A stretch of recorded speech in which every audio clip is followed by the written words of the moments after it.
অনেকগুলো টাইম আমরা চেঞ্জ করেছি, তো সর্বশেষে আমরা ভাবলাম যে 4টার দিকে হইলে আমার জন্য খুব সুন্দর টাইম হয়, কারণ গত বছর আসার সময় আর বের হওয়ার সময় অনেক বরকত পাইছিলাম। এদিকে বরকতের চোটে আমার ঘড়ি ছিঁড়ে গেছে, তারপর আমার ওই যে কোটির বুতাম টুতাম ছিঁড়ে, জোতা টোতা ছিঁড়ে, জোতা একদিকে আমি আর একদিকে। তো এই বছর যাতে এই বরকত না পাওয়া লাগে, তো এই জন্য 4টার দিকে করছি আমরা সময়। আজকে মনে হয় আরো বরকত পাওয়া লাগবে যাওয়ার সময়। তো এই যে গণজোয়ার, এটা ইসলামের, ঠিক কিনা? এই গণজোয়ার কোরআনের, এটা কোরআনের বিজয় যে অবশ্যম্ভাবী তারই প্রমাণ বহন করে, ঠিক কিনা? আমরা হচ্ছে এমন জাতি যে জাতিকে আল্লাহ তাআলা ইসলাম দিয়ে সম্মানিত করেছে। নাহনু কওমুন আ'আজ্জানাল্লাহু বিল ইসলাম। সাইয়েদনা ওমর ফারুক বলতেন, আমরা এমন জাতি যে জাতিকে আল্লাহ তাআলা ইসলাম দিয়ে সম্মানিত করেছে। ফাইন ইবতাগাইনাল ইজ্জাতা বিগাইরিহি আযাল্লানাল্লাহ। ইসলাম ছেড়ে দিয়ে অন্য কোথাও যদি আমরা সম্মান তালাশ করি, আমাদেরকে অপমান করে ছাড়বে কে? আল্লাহ। এটা হচ্ছে ইসলামের ভিক্টরি সাইন, ইসলামের ভিক্টরি সাইন। তা না হলে আমার ঘড়িতে এখন বাজে রাত 4:16। রাত 4:16 তো এই পরিস্থিতি হওয়ার কথা না, ঠিক কিনা? আমরা একজনকে খুশি করতে এসেছি, চিল্লায় বলেন তিনি কে? আল্লাহ। আমরা একটা কিতাবের আকর্ষণে পাগল পড়া হয়ে এখানে ছুটে এসেছি, কিতাবটার নাম কি? আল্লাহ। এই কিতাবে কোনো ভুল আছে? না। সন্দেহ আছে? না। সংশয় আছে? না। নাজিল করলেন কে? আল্লাহ। This is the book, the most authentic and original book in the world, whereof there is no doubt in it and a guidance to those who are muttaqin. এটা এমন বই যে বইয়ে কোনো ভুল নাই, আছে কি? কোনো সন্দেহ নাই, আছে কি? মুত্তাকিনদের জন্য গাইডলাইন করে এই কিতাবটারে পাঠালেন কে? আল্লাহর হাবিব সাল্লাল্লাহু আলাইহি ওয়াসাল্লাম বললেন, ইন্নাল্লাহা যাওয়ালি আল আরদা ফারাআইতু মাশারিকাহা ওয়া মাগারিবাহা। আল্লাহ তাআলা পৃথিবীটাকে সংকুচিত করে ছোট্ট করে আমার সামনে তুলে ধরলেন। আমি দেখলাম পৃথিবীর প্রাচ্য পাশ্চাত্য, ডানে বায়ে, সামনে পেছনে, উপরে নিচে, সবটা আমি দেখলাম। আর আমি নবী পৃথিবীর যতটুকু দেখেছি ঠিক ততটুকু জায়গায় ইসলামের বিজয়কে নিয়ে আসবে কে? আল্লাহ। ইসলামের বিজয়কে কেউ ঠেকায় রাখতে পারবে না। আমরা ইসলামকে একটা বিজয়ী শক্তি হিসেবে দেখতে চাই কি চাই না? এটাই আমাদের স্বপ্ন, ঠিক কিনা? আমরা যেন ইসলামকে বিজয়ী শক্তির জায়গায় দেখে মরতে পারি। আল্লাহ তুমি তৌফিক দাও। আমিন। আরো জোরে পড়ি আমিন। আমিন। আপনারা রাতে কিছু খাইছিলেন? খানো নাই? কি বলেন? হুজুর তো অনেক খাবারের আয়োজন করছে, পান নাই আপনারা? খাইছেন কে কে? হাত তোলেন তো দেখি, খাইছেন কে কে? এই যে পিছনের ভাইরা খাইছে, সামনের এরা খায় নাই। জায়গা পাওয়া যাবে না, না এজন্য খায় নাই। আহা, কোরআনের জন্য কি ভালোবাসা! এই ভাইদেরকে আমি কি দিয়ে বিদায় দিব? আমরা কি দিয়ে বিদায় দিব এই ভাইদেরকে? আল্লাহ মাহফিলটাকে তুমি নাজাতের ওসিলা করো। কিয়ামতের দিন আমরা এখানে যেমন একত্রিত হতে পারলাম, তোমার জান্নাতেও যেন আল্লাহ আমরা এভাবে একসাথে বসতে পারি, তুমি তৌফিক দাও। পর্দার আড়ালে মায়েরা বোনেরা যারা শুনছেন, তাদেরকে আল্লাহ তাআলা তুমি সাইয়্যিদাতুনা খাদিজাতুল কুবরা তাহেরা রাদিয়াল্লাহু তাআলা আনহার মতো কবুল করে নাও। আমার কলেজার টুকরা যুবক ভাইদেরকে তুমি সাইয়েদনা হামজার মতো কবুল করো। আওলাদের রাসূল সাল্লাল্লাহু আলাইহি ওয়াসাল্লাম হযরতুল আল্লাম সৈয়দ তাহের আহমদ জাবেরি আল মাদানী রাহমাতুল্লাহি আলাইহির আজিমুশ শানি সালে সাহাবের মাহফিল 5 দিন ব্যাপী এই বিশাল প্রোগ্রামের আজকে শেষ রজনী, একেবারে ফজরের আগ মুহূর্ত। এই মুহূর্তে আবার দোয়া করলে কবুল করে কে? আল্লাহ। ওয়াক্তা সাহার, এই সাহারির টাইমে, এটা সাহারির টাইম তাই না? রমাদান আল মুবারক, এই টাইমে আমরা সাহুর খাই।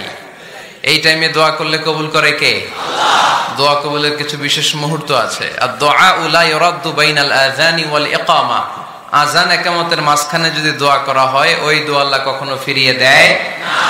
এই সাহারির টাইমে দোয়া করলে আল্লাহ ফিরিয়ে দেয় না। আর দোয়া লা ইউরাদ্দু তাহতাল মাতার, বৃষ্টির নিচে দাঁড়িয়ে দোয়া করলেও দোয়া কবুল করে কে? আল্লাহ। আমরা যে দোয়াগুলো করলাম আল্লাহ তুমি কবুল করো। আমিন। আজকের এই শেষ রজনীতে সদরে জলসা মুহতারামি ওয়া মুকাররামি সৈয়দ মোহাম্মদ আনোয়ার হোসেন তাহের জাবিরি আল মাদানী আল্লাহর মেহেরবানি যে হুজুর সুস্থ আছেন এবং আমাদের মাঝে আছেন, আমরা পড়ি আলহামদুলিল্লাহ। আল্লাহ হুজুরের হায়াতকে তুমি দারাজ করে দাও, হুজুরকে তুমি সুস্থ রাখো। এই কোরআন সুন্নাহর পক্ষে যে হুজুরের অবস্থান, আরো জোরালো অবস্থান যেন হুজুর রাখতে পারে, আল্লাহ তুমি তৌফিক দাও। হুজুরের সাথে আমার প্রথম দেখা এই বছরের, আগের বছরের হজে। গত বছর এই ঘটনা শুনাইছি না আপনাদের? তো আল্লাহর মেহেরবানি, শুনেন নাই? ইউটিউবে আছে, শুনে নিয়েন। এখন ইউটিউবে সব পাওয়া যায়, ঠিক কিনা? মক্কার চত্বরে হুজুর আমাকে দেখলেন, দেখে একজনকে পাঠালেন যে এটা আজহারি না? তো পাশের লোক বললো হ্যাঁ আজহারি। বললো যে হুজুর বললেন যে ডাকো এরে। ডাকার পরে হুজুর দাওয়াত করলেন এইখানে। তো আমি বললাম হুজুর আমার তো ডেটগুলো অনেক আগে থেকে বুক হওয়া। তো হুজুর তখন চমৎকার একটা কথা আমাকে শুনিয়েছেন। হুজুর বলেছিলেন আনতা তুরিদ ওয়া আনা উরিদ ওয়াল্লাহু ফাআলুল লিমা ইউরিদ। আমারে বললেন আজহারি শোনো, তোমার একটা প্ল্যান আছে, আমারও একটা প্ল্যান আছে, কিন্তু প্ল্যান বাস্তবায়ন হবে তার, যে প্ল্যানটা আল্লাহ করেছে, ঠিক কিনা? সে আল্লাহর প্ল্যানই বাস্তবায়ন হয়েছে। গত বছর আলহামদুলিল্লাহ আপনাদের খেদমতে কিছু কথা রাখার সুযোগ হয়েছিল।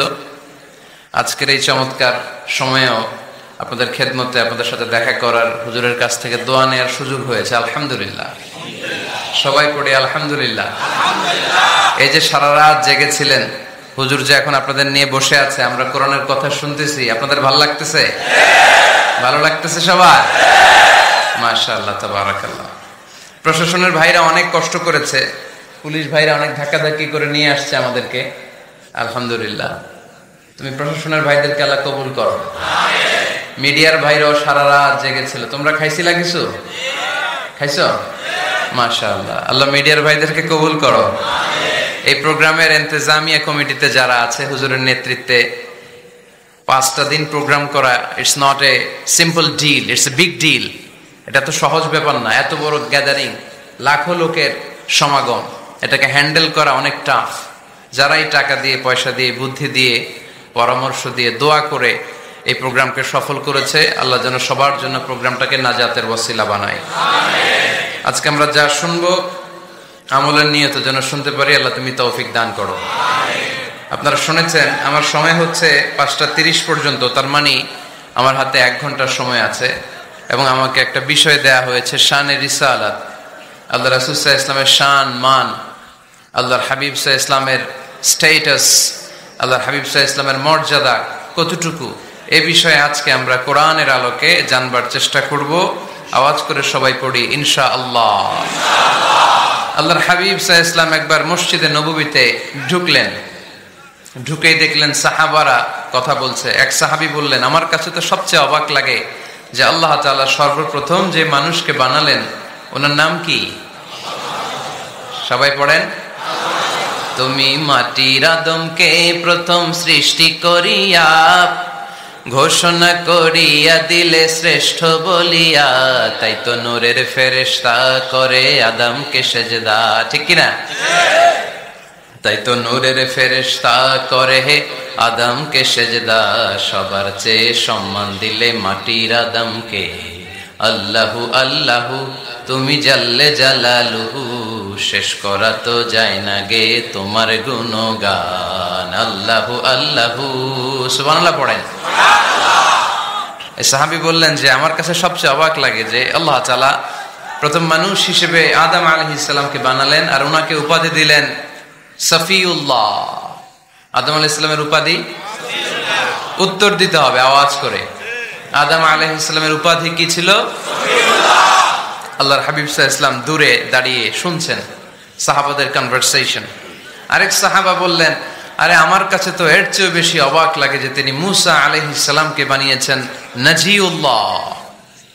নাজিউল্লাহ, যে আল্লাহর সাথে না যা ইউনাজি, মুনাজাত করে, গোপনে কথা বলে, কালিমুল্লাহ। এটা অবাক লাগে যে আল্লাহ তাআলা কোনো মিডিয়া ছাড়া, ভায়া ছাড়া, মাধ্যম ছাড়া পৃথিবীর একটা মানুষের সাথে সরাসরি কথা বলবেন। আমার কাছে তো ওনার মর্যাদাটা সবচেয়ে বড় মর্যাদা মনে হয়, উনি নাজিউল্লাহ। আরেক সাহাবা বললেন, আমার কাছে তো এর চেয়ে বেশি অবাক লাগে সাইয়েদনা ইব্রাহিম আলাইহিস সালামের ব্যাপারটা, কারণ ওনাকে আল্লাহ তাআলা বানিয়েছেন খলিলুল্লাহ। তাহলে একজনকে পাওয়া গেল সফিউল্লাহ, আরেক নবীকে পাওয়া গেল কালিমুল্লাহ বা নাজিউল্লাহ, আরেক নবীকে পাওয়া গেল খলিলুল্লাহ। এই কনভারসেশন যখন আল্লাহর হাবিব সাল্লাল্লাহু আলাইহি ওয়াসাল্লাম শুনলেন, আল্লাহর হাবিব সাল্লাল্লাহু আলাইহি ওয়াসাল্লাম মসজিদে নববীতে প্রবেশ করে সাহাবাদেরকে বললেন, তোমরা যা বলেছো আমি সব শুনেছি, তোমরা যা বলেছো সব সত্যই বলেছো, ঠিকই বলেছো। আল্লাহ তাআলা একজনকে বানিয়েছেন সফিউল্লাহ, একজনকে বানিয়েছেন খলিলুল্লাহ, একজনকে বানিয়েছেন কালিমুল্লাহ। তবে জেনে রেখো আমি হচ্ছি হাবিবুল্লাহ, আমি Habibullah. The higher status, the highest peak of the status, সবচেয়ে উঁচু স্ট্যাটাস হচ্ছে আমার। খলিলুল্লাহ মানে আল্লাহর বন্ধু, হাবিবুল্লাহ মানে হচ্ছে আল্লাহর বন্ধু। কিন্তু খলিলুল্লাহ এমন বন্ধু যেই বন্ধু আল্লাহকে খুশি করার জন্য কাজ করে, আর হাবিবুল্লাহ হচ্ছে আল্লাহর এমন বন্ধু যেই বন্ধুকে খুশি রাখার জন্য আল্লাহ নিজেই কাজ করে। আল্লাহর হাবিব সাল্লাল্লাহু আলাইহি ওয়াসাল্লাম ছিলেন হাবিবুল্লাহ। চিল্লায় বলেন তিনি কি ছিলেন? হাবিবুল্লাহ। এত মর্যাদা, এত সম্মান, এত স্ট্যাটাস গোটা বিশ্বের দ্বিতীয় কারো আছে? আল্লাহর হাবিব সাল্লাল্লাহু আলাইহি ওয়াসাল্লামের নুরানি চেহারার মতো চেহারা পৃথিবীর অন্য কারো আছে? কোন দিক দিয়ে আল্লাহর হাবিবের সাথে কোন মানুষের কোন ধরনের কম্পারিজন, তুলনা চলতে পারে না। Whether it's the fitness, whether it's the skin colour, whether it's the sound, whether it's the status, is out of any kind of comparison. তিনি সব ধরনের তুলনার ঊর্ধ্বে। As a father, as a teacher, as a commander, as a lawgiver, as a lawmaker, as a reformer of the society, Muhammad is the superman of the world. সুবহানাল্লাহ পড়তে পারলেন না? স্বামী হিসেবে, বাবা হিসেবে, নেতা হিসেবে, সমাজ সংস্কারক হিসেবে, নবী হিসেবে আল্লাহ রাসূল সাল্লাল্লাহু আলাইহি ওয়াসাল্লাম হচ্ছেন এই পৃথিবীর একজন সুপারম্যান। আল্লাহু আকবার। যার উপর একবার দুরূদ পড়লে 10টি রহমত নাজিল করে কে? আল্লাহ। 10টি গুনাহ মাফ করে কে? আল্লাহ। যিনি দুরূদ পড়লো তার স্ট্যাটাসকে 10 গুণ বাড়িয়ে দেয় কে? আল্লাহ। ওই হাবিব সাল্লাল্লাহু আলাইহি ওয়াসাল্লামের উম্মত হতে পেরে আমরা খুশি না বেজা? আমরা আল্লাহর রাসূল সাল্লাল্লাহু আলাইহি ওয়াসাল্লামকে আজকে জানার চেষ্টা করব কোরআনের আলোকে। ইনশাআল্লাহ পড়েন। আল্লাহর হাবিব সাল্লাল্লাহু আলাইহি ওয়াসাল্লাম এতটাই মর্যাদার অধিকারী, ওনার স্ট্যাটাস এত হাই, উনি যদি ওনার মুখ দিয়ে কখনো বলেছেন ইয়েস, ওটা শরীয়তেও ইয়েস। উনি যদি মুখ ফসকে কখনো বলেছেন নো, মানে না, এটা শরীয়তেও না। তার মানে উনি হ্যাঁ বললে এটা হালাল হয়ে যায়, উনি না বললে এটা হারাম হয়ে যায়। উনি আঙ্গুল তুললে চাঁদ ভেঙে 2 ভাগ হয়ে যায়। উনি জমিন থেকে পা উপরে উঠালে আল্লাহর আরশের দিকে মেরাজে চলে যায়। উনি এমন নবী, উনারে বাদ দিলে ইসলাম থাকে না, থাকে? উনি এমন রাসূল, উনারে বাদ দিলে কোরআন বোঝা যায় না, কারণ কোরআন ওনার উপর নাজিল করেছে কে? আল্লাহ। উনি এমন হাবিব যাকে বাদ দিলে হাদিস বোঝা যায় না, কারণ এই হাদিস হচ্ছে এই প্রিয় নবীর মুখনিসৃত বাণী, ঠিক কি না? উনি এমন রাসূল যাকে বাদ দিলে সালাত বোঝা যায় না, কারণ সালাত কেমন করে পড়তে হয়, আদায় করতে হয় বিশ্বনবী হাতে কলমে শিক্ষা দিয়েছেন, ঠিক কি না? এক সাহাবী সালাত পড়ছিলেন, সালাত পড়ে আল্লাহর হাবিব সাল্লাল্লাহু আলাইহি ওয়াসাল্লামের কাছে আসলেন। আল্লাহ রাসূল বললেন, সাল্লি ফা ইন্নাকা লাম তুসাল্লি, রিপিট ইউর সালাহ because you didn't offer your সালাহ ইন এ কারেক্ট ওয়ে। আবার নামাজ পড়া হয় নাই। সাহাবী যে আবার পড়লেন, আবার আসলেন, আল্লাহর হাবিব বললেন আবার পড়ো, হয় নাই। সাহাবী পরে আসলেন, আল্লাহর হাবিব বললেন সাল্লি ফা ইন্নাকা লাম তুসাল্লি, আবার নামাজ পড়া হয় নাই। এবার সাহাবী এসে কেঁদে দিলেন, এসে বললেন ইয়া রাসূলুল্লাহ, এর চেয়ে ভালো তো আমি পড়তে পারি না। আল্লাহর হাবিব জড়িয়ে ধরলেন আর বললেন আসো শিখিয়ে দেই কেমন করে সালাত পড়বে। সালাতে কোনো তাড়াহুড়ো করবে না। রুকুতে যখন যাবে তোমার পিঠটা হবে স্ট্রেইট ফরওয়ার্ড, স্ট্রেইট ফরওয়ার্ড। রুকু থেকে সোজা হয়ে দাঁড়াবে, 2 সেজদার মাঝখানে সোজা হয়ে বসবে। সেজদায় যখন যাবে রিল্যাক্স করবে। সালাতে কি করতে হয়? রিল্যাক্স। আমার সাথে সাথে সবাই আওয়াজ করে পড়েন রিল্যাক্স। সালাতে রিল্যাক্স করবেন আপনি, তাড়াহুড়ো করতে পারবেন না। আল্লাহর হাবিব সাল্লাল্লাহু আলাইহি ওয়াসাল্লাম শিখালেন কিভাবে সালাত পড়তে হয়। তার মানে এই নবীরে বাদ দিলে সালাত বোঝা যায় না, এই নবীকে বাদ দিলে সিয়াম বোঝা যায় না। সিয়াম কেমন করে পালন করতে হয় এই নবী শিখিয়েছেন। এই নবীকে বাদ দিলে হজ বোঝা যায় না, কারণ এই হাবিব বলেছেন খুযু আন্নি মানাসিকাকুম, কেমন করে হজ করতে হয় আমার কাছ থেকে শিখে নাও। এ নবী এমন নবী, এ নবীরে বাদ দিলে জান্নাতে যাওয়া যায় না, ঠিক কিনা? এজন্য এই হাবিবের বাদ দেয়া যাবে? আল্লাহর হাবিবের চাইতে শ্রেষ্ঠ কাউরে পাওয়া যাবে? আমার নবীর চাইতে বিশ্বস্ত কেউ আছে? সে কোন বন্ধু বলো বেশি বিশ্বস্ত, সে কোন বন্ধু বলো বড় বিশ্বস্ত, কার কাছে মন খুলে দেয়া যায়, কার কাছে প্রাণ খুলে দেয়া যায়, হওয়া যায় অতি আশ্বস্ত। তার নাম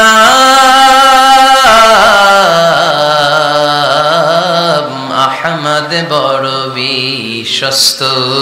সুবহানাল্লাহ। ওনার চাইতে বিশ্বস্ত গোটা দুনিয়ায় দ্বিতীয় কাউকে খুঁজে পাওয়া যাবে? এজন্য উনি যা নিয়ে এসেছেন ওইটাই আমাদেরকে ধরতে হবে, because he is our model. তিনি আমাদের সেলিব্রিটি, তিনি আমাদের মডেল। তিনি যেমন যেমন করেছেন তেমন তেমন করলে লাভ না লস? আওয়াজ করে বলতে হবে, লাভ না লস?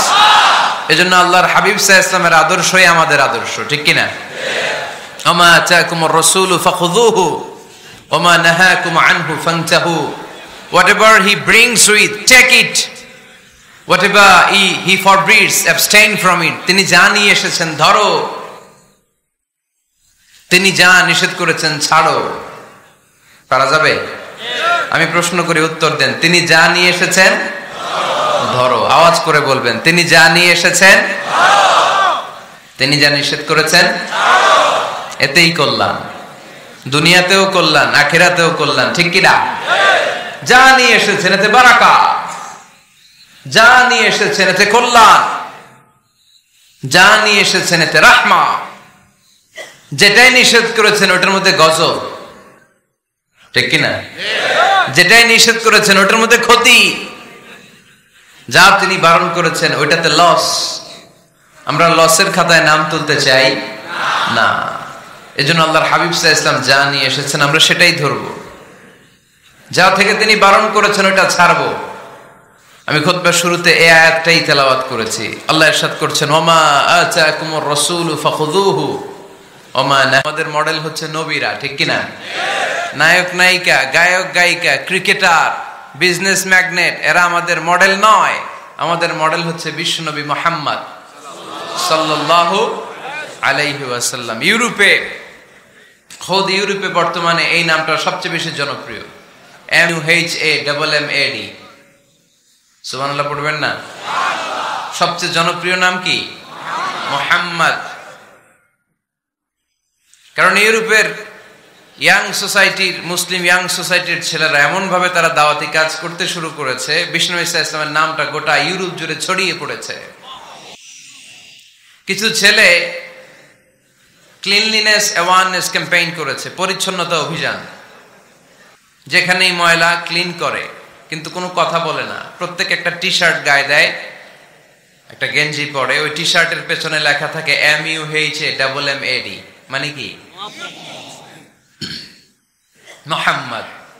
যারাই তাদের কার্যক্রম দেখে তারা দেখে তাদের গেঞ্জির পিছনে লেখা MUHAMMAD। কি চমৎকার আইডিয়া! ইউরোপিয়ান লোকদের মাথায় চিন্তা, কারা এরা, এত ভদ্র কেন, কেন এত পরিচ্ছন্নতার অভিযান করে, আর তাদের গেঞ্জির পিছনে এই শব্দটা লেখা কেন, MUHAMMAD? Who is this? Who is this personality? We don't know anything about him. আমরা তো কিছু জানি না ওনার ব্যাপারে। দেন দে সার্চ ইন গুগল। তারা গুগল করে, ইন্টারনেটে সার্চ দেয়, মুহাম্মদ লিখে, ইন্টারনেট তাদেরকে মুহাম্মদ সাল্লাল্লাহু আলাইহি ওয়াসাল্লামের জীবনী দিয়ে দেয়। তারা মনের অজান্তেই বিশ্বনবীর জীবনী জেনে বিশ্বনবীর আশেক হয়ে যায়, বিশ্বনবীর প্রেমে পাগল হয়ে যায়। যাদের নসিব ভালো, অনেকে কালিমা পড়ে মুসলমান হয়ে যায়। এজন্য বিশ্বনবী সাল্লাল্লাহু আলাইহি ওয়াসাল্লাম তিনি হচ্ছেন আমাদের মডেল, ঠিক কিনা? তিনি যা এনেছেন সেটা আমরা ধরবো, তিনি যা নিষেধ করেছেন সেটা আমরা ছাড়বো। আমরা যদি আল্লাহর ভালোবাসা পেতে চাই, বিশ্বনবী সাল্লাল্লাহু আলাইহি ওয়াসাল্লামের আনুগত্যের দরকার আছে না নাই? এজন্য আল্লাহ বললেন, কুলিং কুনতুম تحبون الله فاتبعوني يحببكم الله ويغفر لكم ذنوبكم والله غفور رحيم আল্লাহকে যে পাইতে চায় হযরতকে ভালোবেসে अर्श कुर्सी लौह कालम ना चाइते पेछे से रसूल नामेर रोशी धरे जेते हबे आल्लाहर घरे नदी तरंगे जे पड़ेछे भाई दरियाते से अपनी में से हज़रतेर अनुसरणे अर्श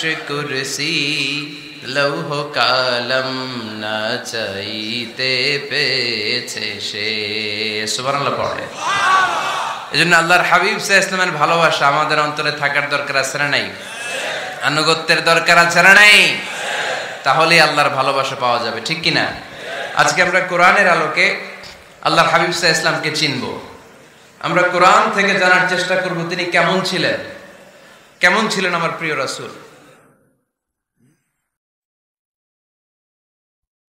কোরআনুল কারীম থেকে যদি আমরা বিষ্ণু ইসলামের পরিচয় জানতে চাই কোরআন সর্বপ্রথম আল্লাহর হাবিবের যে পরিচয়টা আমাদেরকে দিবে কোরআন বলবে তিনি হচ্ছেন রাসূলুল্লাহ আমাদের প্রিয় নবীর সবচেয়ে বড় টাইটেলের নাম কি রাসূলুল্লাহ সবাই আওয়াজ করে পড়বেন টাইটেলটার নাম কি পৃথিবীতে এর চেয়ে বড় টাইটেল আছে এমপি বলেন মন্ত্রী বলেন যাই বলেন না কেন ধনকুবের বলেন রাসূলুল্লাহর উপরে কোনো টাইটেল নাই ঠিক কি না এর কারণ কেউ চাইলেই রাসূলুল্লাহ হতে পারে না হতে পারে আমরা সবাই মিলে যদি একজনের ভোট দেই উনি তো রাসূল হয়ে যাবে তাই না হবে না ভোট দিয়ে রাসূল বানানো যায় না আমাদের মানব জাতির সাথে যদি জিন জাতি একত্বতা পোষণ করে মানব জাতি আর জিন জাতিও যদি ভোট দেয় তাহলে তো রাসূল হবে ফেরেশতারা যদি বলে আমরাও আছি সাথে তাইলেও রাসূল বানানো যাবে না তার মানে রাসূল ইলেকশনে হয় না রাসূল হয় সিলেকশনে আর সিলেক্ট করেন কে আল্লাহ আল্লাহু ইয়ালামু হাইসু ইয়াজআলু রিসালাতা আল্লাহই ভালো জানেন তিনি কাকে রাসূল বানাবেন এজন্য চাইলেই রাসূল হওয়া যায় না ভোট দিয়ে রাসূল বানানো যায় না রাসূল সিলেক্ট করেন একজন চিল্লায় বলেন তিনি কে আল্লাহ এজন্য কালামুল্লাহ মাজিদে বিশ্বনবীর সর্বপ্রথম যে পরিচয়টা পাওয়া যায় কোরআন আমাদের সামনে আমাদের নবীর পরিচয় করিয়ে দিচ্ছেন মুহাম্মাদুর রাসূলুল্লাহ والذين معه أشداء على الكفار رحماء بينهم কোরআন সর্বপ্রথম বিশ্বনবীর পরিচয় আমাদের সামনে তুলে ধরলেন আর বলল কোরআন আমাদেরকে জানিয়ে দিল আমাদের প্রিয় নবীর প্রথম টাইটেল হলো তিনি হলেন রাসূলুল্লাহ সাল্লাল্লাহু আলাইহি ওয়াসাল্লাম তাহলে আল্লাহর হাবিব সাল্লাল্লাহু আলাইহি ওয়াসাল্লামের প্রথম পরিচয় রাসূলুল্লাহ আওয়াজ করে বলেন তো প্রথম পরিচয় কি রাসূলুল্লাহ তিনি আল্লাহর বার্তাবাহক আল্লাহ তাআলার পক্ষ থেকে বাণীবাহকের কাজ তিনি করেন কিন্তু আমার নবী এতটাই বিনয়ী ছিলেন এতটাই হাম্বল ছিলেন আউট অফ হাম্বলনেস তিনি নিজেকে রাসূল বলে পরিচয় করে দেওয়ার আগে তিনি নিজেকে আল্লাহর দাস বা গোলাম বলে পরিচয় দিতেন পড়েন সুবহানাল্লাহ বিনয়ের কারণে তিনি বলতেন ইন্নী আব্দুল্লাহি ওয়া রাসূলুহু নিশ্চয় আমি আল্লাহর দাস নিশ্চয় আমি আল্লাহর গোলাম তারপর আমি আল্লাহর রাসূল আল্লাহর হাবিব যখন আল্লাহর কাছে দোয়া করতেন আল্লাহর হাবিব বলতেন আল্লাহুম্মা ইন্নী আবদুক ওয়া ইবনু আবদিক ওয়া ইবনু আমাতিক নাসিয়াতি বিয়াদিক আল্লাহর হাবিব বলতেন আল্লাহ আমি আপনার গোলাম শুধু আমি আপনার গোলাম নই আমি গোলামের ঘরের গোলাম আল্লাহু আকবার আমার বাবা আব্দুল্লাহ আপনার গোলাম আমার দাদা আব্দুল মুত্তালিব আপনার গোলাম আমার দাদার বাবা তিনিও আপনার গোলাম আমার মা হলো আপনার বান্দি সুবহানাল্লাহ পড়েন তাহলে তিনি রাসূল হওয়ার পরেও তিনি নিজেকে গোলাম বলে পরিচয় দিতেন দাস বলে পরিচয় দিতেন। আমরাও যখন সালাতে তাশাহুদে পড়ি আশহাদু আল্লা ইলাহা ইল্লাল্লাহ ওয়া আশহাদু আন্না মুহাম্মাদান আবদুহু ওয়া রাসূলুহু, তিনি আল্লাহর আবদ, তিনি আল্লাহর দাস, তারপরে তিনি আল্লাহর রাসূল। বিনয়ের কারণে আল্লাহর হাবিব সাল্লাল্লাহু আলাইহি ওয়াসাল্লাম পরে রাসূল হিসেবে পরিচয়টা পেশ করতেন, আগে বলতেন আমি আল্লাহর গোলাম, আমি আল্লাহর। তিনি দোয়া করতেন, আল্লাহ আমি আপনার গোলাম, গোলামের ঘরের গোলাম, বান্দির ঘরের গোলাম। আল্লাহ আমার মাথার চুলের ঝুঁটি আপনার হাতের মুঠোয়, আপনি যেদিকে টান দিবেন আমি ওদিকে যেতে বাধ্য। আপনি ডানে টানলে আমি ডানে যাই, আপনি বায়ে টানলে আমি বায়ে যাই, যেখানে নেবেন আমি ওখানেই যেতে বাধ্য, ঠিক কি না? আউট অফ হাম্বলনেস, বিনয়ের কারণে। কি বিনয়ী ছিলেন বিষ্ণু ঈসা ইসলাম, তিনি আল্লাহর রাসূল, তারপরেও তিনি পরিচয় দিতেন আল্লাহ আমি আপনার গোলাম। আওয়াজ করে পড়েন সুবহানাল্লাহ। তাহলে প্রথম যে পরিচয় কোরআন আমাদেরকে দিল সেটা হচ্ছে আমাদের প্রিয় নবী ছিলেন রাসূলুল্লাহ। আওয়াজ করে বলেন পরিচয়টা কি? এর চেয়ে বড় পরিচয় হতে পারে? হতে পারে? দ্বিতীয় পর্যায়ে কোরআন আমাদেরকে জানাচ্ছে যে তিনি শুধু রাসূলুল্লাহই নয়, তিনি শুধু আল্লাহর রাসূলই নন, তিনি হচ্ছেন শেষ রাসূল, তিনি হচ্ছেন শেষ নবী, তিনি খাতামুন নবিয়্যিন। ওনার পরে আর কোন নবী আসবে? চিল্লায় বলেন। এই হায়দারগঞ্জের একজন যদি ঘোষণা দেয় আমি নবী, কি করবেন? ওই একজন কয় মায়ের কারে কয়, হ্যাঁ কি করবেন আপনারা? কি করবা? মায়ের আইজো মায়ের কাইলো মায়ের, মায়ের উপরে ওষুধ নাই, ঠিক কিনা? আল্লাহর হাবিব সাল্লাল্লাহু আলাইহি ওয়াসাল্লাম তিনি ছিলেন শেষ রাসূল। সাইয়েদনা আদম আলাইহিস সালাম থেকে শুরু করে ঈসা আলাইহিস সালাম পর্যন্ত এই যে নবী আসার যে চেইন, এই ধারাবাহিকতা, বিশ্ব নবীকে এই দুনিয়াতে পাঠিয়ে ওই চেইনকে আল্লাহ পরিপূর্ণ করে দিলেন। চিল্লায় পড়েন আল্লাহু আকবার। এজন্য কোরআন আমাদেরকে বলে মা কানা মুহাম্মাদুন আবা আহাদিম মির রিজালিকুম ওয়ালাকিন রাসূলুল্লাহি ওয়া খাতামান নাবিয়্যিন। মুহাম্মদ তোমাদের কোন ছেলেদের পিতা নয়, পুরুষের পিতা নন, তিনি হলেন আল্লাহর রাসূল, তিনি হলেন শেষ নবী, তারপরে কোন নবী হবে না, ঠিক কি না? এজন্য আল্লাহর হাবিব বলতেন লা নবিয়্যা বা'দি, আমার পরে কোনো নবী নাই, ওয়ালা রাসূলা, আমার পরে কোনো রাসূলও নাই। তবে লাউ কানা বা'দি নবিয়্যুন লাকানা উমর, তবে আমার পরে যদি নবী হওয়ার যোগ্যতা কারো মধ্যে থাকে, আমার কলিজার টুকরা সাহাবা ওমরের সেই যোগ্যতা আছে। প্রভু তুমি বলেছো রাসূল দেবে না, বলনি দেবে না ওমর, বলনি দেবে না হামজা তারি, খালিদ বিজয় সমর। প্রভু তুমি বলেছো রাসূল দেবে না, বলনি দেবে না ওমর, বলনি দেবে না হামজা তারি, খালিদ বিজয় সমর। প্রভু তুমি বলেছো রাসূল দেবে না, ঠিক কি না?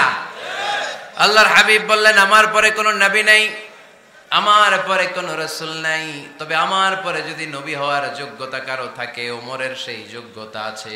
সুবহানাল্লাহ। আল্লাহর হাবিব সাল্লাল্লাহু আলাইহি ওয়াসাল্লামের জামানায় এক লোক নবুয়তি দাবি করেছিল, ওর নাম ছিল মুসাইলামা। নাম কি ছিল? নাম শুনছেন না আপনারা? এসে নবুয়তির দাবি করে বলে ইয়া মুহাম্মদ আন-নবুওয়াতু নিসফুন লাকা ওয়া নিসফুন লি, নবুয়ত তোমার অর্ধেক আমার অর্ধেক, আমার অর্ধেকটা আমারে বুঝায় দাও। নাউজুবিল্লাহ পড়বেন না? আল্লাহর হাবিব বললেন কি নাম তোর? এই বেয়াদবটা বলল আমার নাম মুসাইলামা। আল্লাহর হাবিব বললেন আজ থেকে তুই শুধু মুসাইলামা নয়, আজ থেকে তুই মুসাইলামাতুল কাযযাব, মিথ্যাবাদী ভণ্ড মুসাইলামা, ঠিক কি না? এই বেয়াদবটা বিশ্বনবীকে কপি করত, আমার নবী যেমন যেমন করতেন ও তেমন তেমন করত। আল্লাহর হাবিব সাল্লাল্লাহু আলাইহি ওয়াসাল্লাম মদিনার নবজাতক শিশুদের মাথায় হাত বুলিয়ে দিলে বাচ্চাদের মাথার চুল বড় হয়ে যেত। এই বেয়াদবটাও কপি করে অনুকরণ করে তার এলাকায় নবজাতক বাচ্চাদের মাথায় হাত বুলিয়ে দিত, কিন্তু চুল বড় হওয়া তো দূরের কথা, যেই বাচ্চার মাথার তালুর মধ্যে এই বেয়াদবের হাত লাগছে ওই বাচ্চাগুলোর মাথা আজীবন ছিল টাক মাথা, কোনো চুলই গজায় নাই। আল্লাহর হাবিব সাল্লাল্লাহু আলাইহি ওয়াসাল্লাম লোনা পানির কুয়ার ভেতরে কুলি করে ফেলে দিলে ওই কুয়ার পানি মিঠা পানির কুয়ায় পরিণত হয়ে যেত, আর এই বেয়াদব মিঠা পানির কুয়ার মধ্যে কুলি ফেললে ওটা লোনা পানির কুয়া হয়ে যেত। আল্লাহর হাবিব সাল্লাল্লাহু আলাইহি ওয়াসাল্লাম দোয়া পড়ে গাছের মধ্যে ফু দিলে গাছের ফলনে বাম্পার ফলন হতো, আর এই বেয়াদব কোন গাছের মধ্যে ধরলে মুহূর্তের মধ্যে ওই গাছ মরে যেত। তার মানে নবীর সাথে বেয়াদবি করেছে, ঠিক কিনা? আল্লাহর হাবিব সাল্লাল্লাহু আলাইহি ওয়াসাল্লামের পরে আর কোন নবী আছে? মির্জা গোলাম আহমদ কাদিয়ানী নাম শুনছেন? শোনেন নাই? কে কে হাত তোলেন তো। সবাই শুনছেন? এই বেয়াদবটাও কাদিয়ান এলাকার লোক, সেও নবুয়তের দাবি করেছিল, কিন্তু তার পরিণাম ভালো হয় নাই, ঠিক কিনা? নবীরা পবিত্র, নবীরা যেই জায়গাটাতে মারা যায় ওই জায়গাটাও পবিত্র, কিন্তু এই বেয়াদবটা মারা গেছে টয়লেটের ভিতরে। টয়লেটের টাঙ্কি ভেঙে পায়খানার গোডাউনের ভিতরে পড়ছে। পায়খানা খাইতে খাইতে পেটটা হয়ে গেছে এত বড়, মেথর এনে শিকল দিয়ে বেঁধে টেনে হিচড়ে একে উপরে ওঠানো লাগছে। এগুলো প্রমাণ করে আল্লাহর হাবিব সাল্লাল্লাহু আলাইহি ওয়াসাল্লামের পরে কেউ যদি নবুয়তির দাবি করে তার পরিণাম ভালো হয় না। চিল্লায় বলেন ঠিক কিনা? এজন্য সহিহ মুসলিমের বর্ণনা, আল্লাহর নবী বললেন, মাসালি ওয়া মাসালুল আমবিয়াই মিন ক্বাবলি কামাসালি রাজুলিন বানা বাইতান। আমার দৃষ্টান্ত আর আমার আগের নবীদের দৃষ্টান্ত ওই ব্যক্তির মতো যেই ব্যক্তি একটা ঘর বানিয়েছে। কি বানিয়েছে? খেয়াল করে শুনবেন। আল্লাহর হাবিব বললেন, আমার দৃষ্টান্ত আর আগের সব নবীদের দৃষ্টান্ত হচ্ছে ওই ব্যক্তির মতো যে ব্যক্তি একটা ঘর বানিয়েছে, যে ঘরটা অনেক সুন্দর করে সে ডিজাইন করেছে। ঘরের ডানে বায়ে উপরে নিচে সামনে পেছনে এত সুন্দর ডিজাইন, নিখুঁত, খুঁত ধরার মতো কোনো জায়গা নাই।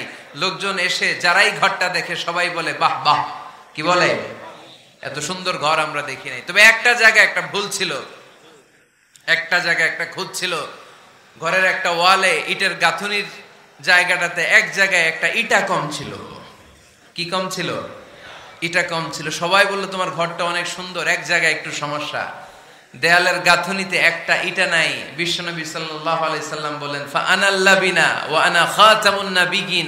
আমি হচ্ছি সেই ইটা, আমাকে যখন আল্লাহ তাআলা ওই জায়গায় গ্যাপ পূরণের জন্য রেখে দিল, গোটা বিশ্বটা উজালা হয়ে গেল, নবুয়তের মালাটা পরিপূর্ণ হয়ে গেল। ফা আনাল লাবিনা ওয়া আনা খাতামুন নাবিয়িন। আমি হলাম সেই ইটা, আমাকে যখন আল্লাহ তাআলা দুনিয়ায় পাঠালেন গোটা দুনিয়াটারে আলোকিত করে দিল কে? এরা হতে হেলে দুলে নুরানি তনু ওকে আসে হায়, সারা দুনিয়ার হেরে মেরে পর্দা খুলে খুলে যায়। সে যে আমার কামলিওয়ালা কামলিওয়ালা, সে যে আমার কামলিওয়ালা কামলিওয়ালা। তার ভাবে বিভোল রাঙ্গা পায়ের তলে, পর্বত জঙ্গল টল মল টলে, খুরমা খেজুর বাদাম জাফরানি ফুল ঝরে ঝরে যায়। সে যে আমার কামলিওয়ালা কামলিওয়ালা। সুবহানাল্লাহ পড়েন। এজন্য আল্লাহর হাবিব বলতেন, আমি শেষ নবী, আমি শেষ রাসূল, আমার পরে কোনো রাসূল নাই, আমি হলাম খাতামুন নাবিয়িন। সুবহানাল্লাহ পড়বেন। তাহলে কোরআন সর্বপ্রথম আল্লাহর হাবিবের যে পরিচয়টা দিল সেটা হচ্ছে আল্লাহর হাবিব হচ্ছেন রাসূলুল্লাহ। আওয়াজ করে বলেন তো, তিনি কি ছিলেন? আল্লাহ রাসূল ছিলেন। দ্বিতীয় যে পরিচয়টা কোরআন আমাদেরকে দেয় সেটা হচ্ছে তিনি যেন তেন রাসূল নন, তিনি হচ্ছেন শেষ রাসূল, শেষ নবী, খাতামুন নাবিয়িন। তার মানে আমার নবীর পরে আর কোন নবী পৃথিবীতে আসবে। 3 নাম্বার কোরআন যে পরিচয়টা আল্লাহর হাবিবের আমাদের সামনে তুলে ধরেছে সেটা হচ্ছে তিনি রাসূল ছিলেন, শেষ রাসূল ছিলেন, তবে তিনি মানুষ ছিলেন। তিনি কি ছিলেন? আওয়াজ করে বলেন। আমার নবী কি জিন ছিল? ফেরেশতা ছিল না? কি ছিল? আওয়াজ করে বলেন, কি ছিল? তিনি মানুষ ছিলেন, তবে যেন তেন মানুষ নন, অসাধারণ মানুষ। কেমন মানুষ? তিনি মানব, সাধারণ মানব নন, তিনি মহামানব। তিনি নবী, তিনি যেন তেন নবী ছিলেন না, তিনি মহানবী। ঠিক কিনা? আপনারা উঠতেছেন কেন? উঠলেন কেন আপনারা? প্যান্ডেলে গরম। কয় ঘন্টা ধরে বসে আছেন শুনি? 12টা থেকে আর অল্প কয়েক মিনিট। দিনের 12টা থেকে? আল্লাহু আকবার, আল্লাহু আকবার। দাঁড় করায় বসাই দিব? হুজুর কি বলেন? দাঁড়াতে চান? একটু দাঁড়াতে চান? দাঁড়ান, তাকবীর পড়েন, লিল্লাহে তাকবীর, লিল্লাহে তাকবীর, লিল্লাহে তাকবীর। আওয়াজ হয় নাই। এই যে আমার হাতের মতো মুষ্টিবদ্ধ হাত হচ্ছে শক্তির প্রতীক। ডান হাতটা এরকম মুষ্টিবদ্ধ করেন আর আওয়াজ করে পড়েন, লিল্লাহে তাকবীর, লিল্লাহে তাকবীর, লিল্লাহে তাকবীর। মাশাআল্লাহ, তাবারাকাল্লাহ। এবার বসেন, বসেন, বসেন। বসেনও বলা যায় না, বসেন বললে আবার সবাই শুরু করে বসেন বসেন। বসে যান, বসে পড়ুন, বসে পড়ুন, বসে পড়েন। এবার জড়তা কেটে গেছে না? কেটে গেছে? ঘুম আছে আর ঘুম নাই। মাশাআল্লাহ। পিছনের ভাইরা বসেন, বসেন। অনেকে বলে ইউসুফ আলাইহিস সালাম নবীদের মধ্যে সবচাইতে সুন্দর নবী ছিলেন, বলে না অনেকে? শোনেন নাই আপনারা? এটা ঠিক, উনি অনেক সুন্দর ছিলেন, কিন্তু আমার নবীর চাইতে বেশি সুন্দর। আল্লাহর হাবিব বলতেন, আনা মালিহুন ওয়া আখি ইউসুফু সাবিহুন, মানে আমি হচ্ছি মালিহ, লাবণ্যময় সুন্দর, আর আমার ভাই ইউসুফ হচ্ছে সাদা সুন্দর। একদিকে লাবণ্যময় সুন্দর, আরেকদিকে সাদা সুন্দর, কোনটার দাম বেশি? চিল্লায় বলতে হবে কোনটা? আল্লাহর হাবিব ছিলেন মালিহ। মালিহ শব্দটা এসেছে মিলহন থেকে। মিলহন মানে লবণ, মিলহন মানে কি? লবণ। লবণ থেকে লাবণ্যময়। আল্লাহর হাবিব ছিলেন মালিহ, এত সুন্দর ছিলেন। আম্মা জান আয়েশা যখন শুনলেন ওয়াকাত্তা'না আইদিয়াহুন, মিশরের নারীরা বুর্তুকাল কাটতে যে, লেবু কাটতে যে, কমলা লেবু কাটতে যে সাইয়েদনা ইউসুফ আলাইহিস সালামকে যখন দেখলেন, আল্লাহর নবী ইউসুফ আলাইহিস সালামের চেহারার মাধুর্যতা এত সুন্দর ছিল, এত চমৎকার চেহারার গ্ল্যান্স, এটা দেখে মিশরের নারীরা লেবু কাটতে যে আঙ্গুল কেটে ফেলেছিল। আল্লাহর কোরআন সাক্ষী, সুবহানাল্লাহ পড়ে। এই ঘটনা যখন আম্মা জান আয়েশা রাদিয়াল্লাহু তাআলা আনহা শুনলেন, তিনি বললেন, ও মিশরের নারীরা, তোমরা ইউসুফ নবীর সৌন্দর্য দেখে লেবু কাটতে যে আঙ্গুল কেটেছো, আমার স্বামী বিশ্বনবী মুহাম্মদ সাল্লাল্লাহু আলাইহি ওয়াসাল্লামের চেহারা যদি দেখতা, তাহলে লেবু কাটতে যে আঙ্গুল নয়, কলিজাটা কেটে টুকরা টুকরা করে দিতা। আবার আম্মা জান আয়েশা বলেন, তোমাদের জন্য একটা সূর্য আছে, আমার জন্য একটা সূর্য আছে। তোমাদের সূর্য আমার সূর্যের মতো নয়, আমার সূর্যটাও তোমাদের সূর্যের মতো নয়। তোমাদের সূর্যটা প্রতিদিন সকালবেলা পূব আকাশে উদিত হয়ে গোটা বিশ্বটারে আলোকিত করে ফেলে, কিন্তু আমার সূর্যটা সকালবেলা উদিত হয় না। সাল্লাল্লাহু আলাইহি ওয়াসাল্লাম তিনি মানুষ ছিলেন, তবে সাধারণ মানুষ নন, অসাধারণ মানুষ। নবী ছিলেন, যেন তেন নবী নন, মহানবী, মানব কিন্তু মহামানব, ঠিক কিনা? এজন্য কোরআন আমাদেরকে জানিয়ে দেয়, কুল ইন্নামা আনা বাশারুম মিসলুকুম ইউহা ইলাইয়া আন্নামা ইলাহুকুম ইলাহুন ওয়াহিদ। ও নবী, আপনি বলে দেন, নিশ্চয় আমি তোমাদের মতোই মানুষ, কিন্তু আমার কাছে ওহী আসে, তোমাদের কাছে আসে না, ঠিক কিনা? মানুষ কোন সেন্সে? মানুষ এই সেন্সে তিনি মানুষ যে আমরা দুনিয়াতে মা বাবার মাধ্যমে আসি, তিনিও এসেছেন। আমরা পৃথিবীতে বিয়ে করি, আল্লাহর হাবিবও করেছেন। আমরা বিয়ে করলে সন্তান হয়। আল্লাহর হাবিব সাল্লাল্লাহু আলাইহি ওয়াসাল্লামের 4 কন্যা, 2-3 পুত্র সন্তান ছিল।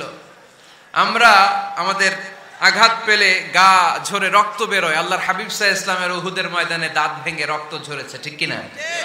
এই সেন্সে তিনি মানুষ, কিন্তু সাধারণ মানুষ নন, তিনি অসাধারণ মানুষ, অসাধারণ, আনপ্যারালাল, ইউনিক, ফ্যান্টাস্টিক। আল্লাহর হাবিবের সাথে কারো তুলনা চলে না। আল্লাহর হাবিব সাল্লাল্লাহু আলাইহি ওয়াসাল্লাম বলেন, আল্লাহ তাআলা গোটা বিশ্বের সবাইকে তৈরি করে 2 ভাগ করলেন। কয় ভাগ? 1 ভাগ জান্নাতি, 1 ভাগ জাহান্নামী। আমাকে আল্লাহ তাআলা জান্নাতীদের মধ্যে প্রেরণ করলেন। এই জান্নাতীদেরকে আল্লাহ অনেক শহরে বিভাজন করে পৃথিবীতে পাঠালেন, আমাকে আল্লাহ তাআলা মক্কা শহরে পাঠালেন। মক্কা শহরে অনেকগুলো বংশ আছে, সেখান থেকে আল্লাহ তাআলা আমাকে কুরাইশ বংশে পাঠালেন। কুরাইশ বংশে অনেক খানদান আছে, আমাকে আল্লাহ তাআলা হাশমি খানদানে পাঠালেন। হাশমি খানদানে অনেক পরিবার আছে, আমাকে আব্দুল মুত্তালিবের পরিবারে পাঠালেন। আব্দুল মুত্তালিবের পরিবারে অনেক সদস্য আছে, এই সব সদস্য বৃন্দদের মধ্যে থেকে আমাকে শ্রেষ্ঠ মানুষ করে তিনি দুনিয়ায় পাঠালেন। আনা খায়রুকুম বাইতা আনা খায়রুকুম নাফসা, আমি ঘরের দিক থেকেও সেরা, আমি মনের দিক থেকেও সেরা, আমি ব্যক্তিত্বের দিক থেকেও সেরা, আমার চাইতে সেরা পৃথিবীতে কেউ নাই, কিন্তু ওয়ালা ফখর, এই কারণে আমি কোনো গর্ব অহংকার করি না। চিল্লায় পড়েন সুবহানাল্লাহ। তার মানে কোরআন আমাদেরকে প্রথমে জানালো তিনি হলেন রাসূলুল্লাহ, আল্লাহর রাসূল, তিনি আল্লাহর নবী, আল্লাহর রাসূল। দ্বিতীয় পর্যায়ে কোরআন আমাদেরকে জানালো তিনি হলেন শেষ রাসূল, শেষ নবী। তৃতীয় পর্যায়ে কোরআন বিশ্বনবীর ব্যাপারে আমাদেরকে ইনফরমেশন দিল, তবে তিনি মানুষ ছিলেন। কি ছিলেন? আকীদা খালেস করে নেন, আল্লাহর হাবিব সাল্লাল্লাহু আলাইহি ওয়াসাল্লাম কি ছিলেন? মানুষ ছিলেন, তবে অসাধারণ মানুষ। তিনি ওহীপ্রাপ্ত হতেন, আমরা ওহীপ্রাপ্ত হই না, ঠিক কি না? চতুর্থ পর্যায়ে কোরআন আমাদেরকে জানান দেয় যে আল্লাহ রাসূল সাল্লাল্লাহু আলাইহি ওয়াসাল্লাম জীবনে কোনোদিন মন গড়া কোনো কথা বলে না। বলছে? আমরা বলি না? এই যে যারা গুজব ছড়ায়, আন্দাজে বলছে না, কথা বলেন। আল্লাহর হাবিব সাল্লাল্লাহু আলাইহি ওয়াসাল্লাম জীবনে মন গড়া কোনো কথা বলেছে? মন মস্তিষ্ক প্রসূত কিছু বলেছে? মন যা চায় তা তিনি বলেন? বলেন না, মন গড়া বলেন না। Because he was guided by ওয়াহি, he was guided by the revelation. তিনি ওহী দ্বারা গাইডেড, ওহী তাকে ওনাকে পথ দেখায়। মন গড়া তিনি কিছু বলেন না, কোন নবী মন গড়া কিছু বলেন না। এজন্য নবীদের কথার মধ্যে কোনো অমিল নাই। এমনকি কখনো হয়েছে এক নবী এসে বলেছে পৃথিবীতে যে আল্লাহ একজন, আরেক নবী এসে বলছে না, দুই তিনজনও হতে পারে? বলেছে? কোন নবী এসে বলেছে যে আখিরাত আছে, the day of judgement, the day of accountability, দুনিয়াতে যা করেছো এগুলোর জন্য আল্লাহর সুপ্রিম কোর্টের কাঠগড়ায় দাঁড়াতে হবে, আখিরাত বলে একটা ব্যাপার আছে। আরেক নবী এসে বলছে না, আখিরাত ফাকিরাত কিছু নাই, দুনিয়াকে মজা লেলো, দুনিয়া তোমারই হ্যায়, এই দুনিয়াই সব শেষ। এরকম কি কখনো হয়েছে? না। কিন্তু এই পৃথিবীর কবিরা, এক এক কবি এক এক কথা বলে, এক এক নবী এক এক কথা বলে, এরকম হয় না। কিন্তু এক এক কবি এক এক কথা বলে, এক এক দার্শনিক এক এক কথা বলে, ঠিক কিনা? এক দার্শনিক থিওরি দাঁড় করালো, মানুষ হচ্ছে পেট সর্বস্ব জীব, মানুষের পেটের সমস্যা বড় সমস্যা, এ সমস্যার সমাধান হয়ে গেলে সব সমাধান। আরেক দার্শনিক এসে বলল না, মানুষের যৌন সমস্যা সবচেয়ে বড় সমস্যা, সেক্সুয়াল প্রবলেম, এইটা সমাধান হলে সব সমাধান। আরেক দার্শনিক এসে বলে না, পেটের সমস্যাও বড় সমস্যা না, যৌন সমস্যাও বড় সমস্যা না, মানুষ আসলে মানুষই না, মানুষ হলো বান্দর। বানর থেকে সময়ের বিবর্তনে, কালের আবর্তনে এগুলো মানুষ হয়েছে, বলছে না? তার মানে এক দার্শনিকের কথার সাথে আরেক দার্শনিকের কথার মিল আছে? আওয়াজ করে বলেন। কিন্তু পৃথিবীর একজন নবীর সাথে আরেকজন নবীর কথার কোনো অমিল খুঁজে পাওয়া যায় না। চিল্লায় বলেন ঠিক কি না? এজন্য আল্লাহ বললেন আমার নবী মন গড়া কিছু বলে না। ওয়ামা ইয়ানতিকু আনিল হাওয়া ইন হুয়া ইল্লা ওয়াহিয়ুন ইউহা। আমার হাবিব মন গড়া কোনো কথা তোমাদেরকে কখনো শোনায় না, তিনি যা তোমাদেরকে শোনায় ওহী থেকে শোনায়। সুবহানাল্লাহ বলেন। যা আসে তাই তিনি বলেন, মন গড়া কিছু বলেন না। মক্কার ইহুদিরা আল্লাহ রাসূল সাল্লাল্লাহু আলাইহি ওয়াসাল্লামকে একবার ধরলো, জিজ্ঞেস করলো যে মুহাম্মদ, তিনটা প্রশ্ন তোমাকে করব, যদি উত্তর করতে পারো তাহলে বুঝবো তুমি সত্য নবী। আল্লাহর হাবিব সাল্লাল্লাহু আলাইহি ওয়াসাল্লাম বললেন, তাহলে বলো কি জানতে চাও? তারা জিজ্ঞেস করলো মা হুয়া রূহ, বলো তো রুহু কারে বলে? রুহু চিনেন আপনারা? রুহু থাকলে আমরা নড়ি চড়ি, অ্যানিমেটেড, প্রাণবন্ত। রুহু যখন উড়াল দেয় লাশ হয়ে পড়ে থাকে, ঠিক কিনা? সব চলে যায়। আমাদের দুই কাঁধের দুই ফেরেশতা থাকে, এরাও উড়াল মারে, ঠিক কিনা? দুই কাঁধে ছিল যে তোমারে দুইজনা পাহারা, তোমারে একলা থুইয়া পালাইছে তাহারা, তোমার আট কুঠুরি নয় দরজা বন্ধ যে ওই হলো রে হলো মুখে আল্লাহ রসুল সবে বলো, দুয়ারে আইসাছে পালকি নাই হরি গাও তোলো রে তোলো মুখে আল্লাহ রসুল সবে বলো, ঠিক কিনা? মা হুয়ার রূহ, মুহাম্মদ আমাদেরকে বলে শোনাও রুহু কারে বলে, কেমন করে আসে, কেমন করে যায়, এ ব্যাপারে কি জানো বলো। দুই নাম্বার প্রশ্ন মানহুম আসহাবুল কাহাফ, আসহাবে কাহাফ সম্পর্কে কি জানো? তিন নাম্বার প্রশ্ন মান হুয়া যুলকারনাইন, যুলকারনাইন বাদশা সম্পর্কে কি জানো? আল্লাহর হাবিব সাল্লাল্লাহু আলাইহি ওয়াসাল্লাম বললেন গাদান উজিবুকুম, আগামীকাল বলে দেব। কি বললেন? সবাই বলেন উত্তরে কি বললেন? আগামীকাল বলে দেব। তো আগামীকাল সবাই এসে হাজির। বলো, 3টা প্রশ্ন রেখেছিলাম গতকাল, উত্তর বলো। আল্লাহর হাবিব সাল্লাল্লাহু আলাইহি ওয়াসাল্লাম বলতে পারলেন না, কারণ ওহী আসেনি। তিনি ছিলেন ওহী নির্ভর, ডিপেন্ডেন্ট অন ওয়াহি, dependent on revelation, guided by the ওয়াহি। তিনি এর পরের দিনে বললেন গদান উজিবুকুম, আগামীকাল বলবো। এর পরের দিনে এরা এসে হাজির, উত্তর নাই। আল্লাহর হাবিব সাল্লাল্লাহু আলাইহি ওয়াসাল্লাম আবারও বললেন গাদান উজিবুকুম, আগামীকাল বলবো। এর পরের দিনে এরা এসে হাজির। এরকম 1 দিন 2 দিন 3 দিন নয়, টানা 15 দিন আল্লাহর হাবিব সাল্লাল্লাহু আলাইহি ওয়াসাল্লামের প্রশ্নগুলোর উত্তর করতে পারেন নাই। আল্লাহর হাবিব সাল্লাল্লাহু আলাইহি সাল্লামের নবুয়তি জিন্দেগিতে এত বিব্রতকর পরিস্থিতিতে তিনি কখনো পড়েন নাই। ইহুদিরা প্রতিদিন এসে হট্টগোল করে আর মক্কায় রটনা ছড়ায়, দেখো এই লোকটা যদি সত্যি নবী হতো তাহলে তো উত্তর করতে পারতো, ঠিক কি না? যেহেতু উত্তর করতে পারে না, আসলে সে আসল নবী নয়, সে ভণ্ড নবী, মিথ্যা নবী। পড়েন নাউযুবিল্লাহ।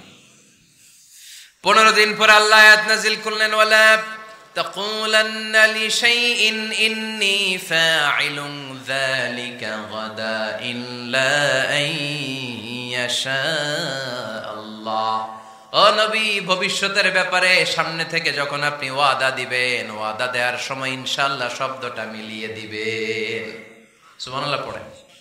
আল্লাহর হাবিব সাল্লাল্লাহু আলাইহি সাল্লামকে শিখানোর মধ্য দিয়ে গোটা উম্মাহকে আল্লাহ শিখাই দিলেন যে ভবিষ্যতের কমিটমেন্ট যখন দিব, প্রমিস যখন দিব, প্রমিস দেওয়ার সময় কি বলবো? কি বলবো? আল্লাহর হাবিব সাল্লাল্লাহু আলাইহি সাল্লাম ইনশাআল্লাহ বলতে ভুলে গিয়েছিলেন। এজন্য 15 দিন, টানা 15 দিন ওহী আসে নাই। 15 দিন পরে আল্লাহ তাআলা ওহীর মাধ্যমে বিশ্বনবীকে জানিয়ে দিলেন ইয়াসআলুনাকা আনির রূহি কুলির রূহু মিন আমরি রাব্বি ওয়া মা উতীতুম মিনাল ইলমি ইল্লা কলিলা। দ্বিতীয় প্রশ্নের উত্তরও জানিয়ে দিলেন আম হাসিবতা আন্না আসহাবাল কাহফি ওয়ার রাকিম কানু মিন আয়াতিনা আজাবা। 3 নম্বর প্রশ্নের উত্তর আল্লাহ নাযিল করলেন ওয়াসআলুনাকা আন যিল করনাইন কুল সাআতলু আলাইকুম মিনহু যিকরা। পড়েন সুবহানাল্লাহ। এরপর নবী বললেন কাদের উত্তর জানা লাগবে, আসো জেনে নাও। রূহ হলো আল্লাহর আদেশ, আল্লাহর আদেশে দেহের মধ্যে রূহটা ঢুকে আল্লাহর আদেশে বের হয়ে যায়। রূহকে ধরা যায় না, ছোঁয়া যায় না, ঠিক কি না? রূহ ধরা যায়, ছোঁয়া যায়, দেখা যায়? রূহ দেখছেন কে কে দেখি? লক্ষ্মীপুরের ভাইরা, রূহ দেখছেন আপনারা? রূহুর কালার কেমন জানেন? ওজন কেমন জানেন? কোত্থেকে যে এসে জুড়ে যায় দেহের মধ্যে, মায়ের পেটের ভেতরে, আবার হুট করে উড়াল মারে, মানুষটা লাশ হয়ে পড়ে থাকে, ঠিক কিনা? 2 নম্বর প্রশ্নের উত্তরে বিশ্বনবী জানিয়ে দিলেন আসহাবে কাহফ হচ্ছে আল্লাহর প্রিয় 7টা যুবক বান্দা যারা 309 বছর গুহার মধ্যে ছিল। তারপর তাদেরকে আবার জাগ্রত করে দিয়েছিল কে? পৃথিবীতে 4 জন বাদশা ছিল, গোটা বিশ্বের বাদশা, গোটা বিশ্বকে ডমিনেট করেছে, শাসন করেছে। 2 জন মুসলমান, 2 জন কাফের। এর মধ্যে একজন ছিল যুলকারনাইন, গোটা বিশ্বকে শাসন করেছে। সুবহানাল্লাহ পড়ে। তার মানে আল্লাহর হাবিব সাল্লাল্লাহু আলাইহি ওয়াসাল্লাম মন গড়া কিছু বলতেন না। কথা কি বুঝতে পারতেছেন? তা না হলে এই 15 দিন বানায় একটা বলে দিতেন না? আমরা হলে কি করতাম? একটা প্রশ্ন করছে কেউ, কি করতাম আমরা? বানায় একটা বলে দিতাম। জানি না, এই কথা কোনোদিন আমাদের মুখ দিয়ে বের হয় না। জানি না, এটা বলতে আমাদের লজ্জা লাগে।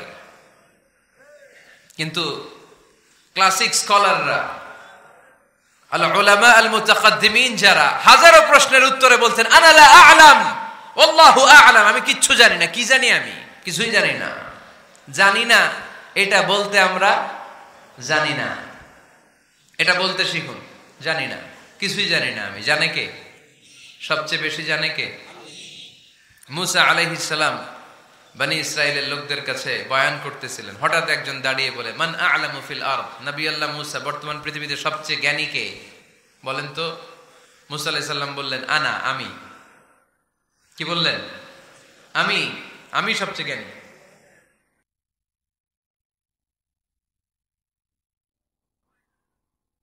কিন্তু আল্লাহ তাআলার কাছে প্রশ্নের উত্তরটা পছন্দনীয় হয়নি।